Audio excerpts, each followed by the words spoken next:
Sa nangyari nga kay Mokang at sa pagkawalan niya ay mas lalong naging komplikado ang lahat dahil nga itong si Ramon ay hindi titigil hanggat hindi malaman kung sino talaga ang dumukot kay Mokang at hindi rin siya papayag na hindi ito makitang muli.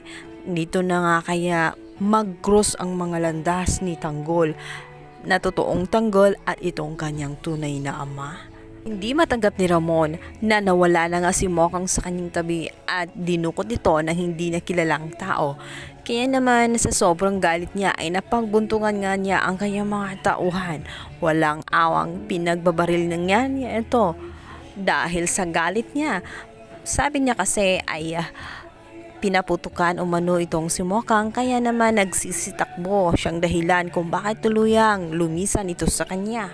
Desperado na nga itong si Ramon, maaaring naghahanap nga lang siya ng masisisi. Masakit sa kanya ang nangyayari lalo't hindi na nga niya nasisilayan si Mokang at hindi niya alam kung paano nga ito hanapin. Kaya naman ang tanging solusyon ay alamin kung sino talaga ang lalaking tumangay sa kanya. At dito na nga ay maiisipan niya na puntahan ang pamilya ni Mokang. Malakas kasi ang hinala nitong si Ramon na nobyo ni Mokang ang nagtangay sa kanya at kababata ito niya. Kaya naman sa pamamagitan ng magulang niya ay matutunto nila kung sino talaga ito. Samantalang ito nga ang si Tanggol ay labis ang lungkot na nararamdaman. Hindi mo na siya makikita na ngumiti pa.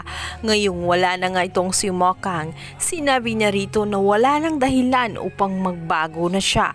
Tuloy na nga kayang sisirain niya ang kanyang buhay. Ngayong wala nang nagiging inspirasyon niya para buong mabuhay muli ng maayos at magbago pa.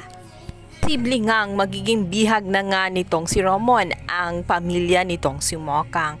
Siyang magiging dahilan kung bakit pagtatagpuin muli ang mag-ama.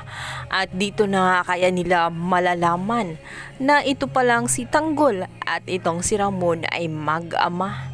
At paano matatanggap ni Tanggol na ang walang ibang siyang naging dahilan kung bakit naging miserable ang buhay ng kanyang mahal na si Mokang kundi ito palang kanyang tunay na ama. Yan ang ating pakaabangan sa lalong umiinit na tagpo na Batang Quiapo. Please don't forget to like and subscribe my YouTube channel.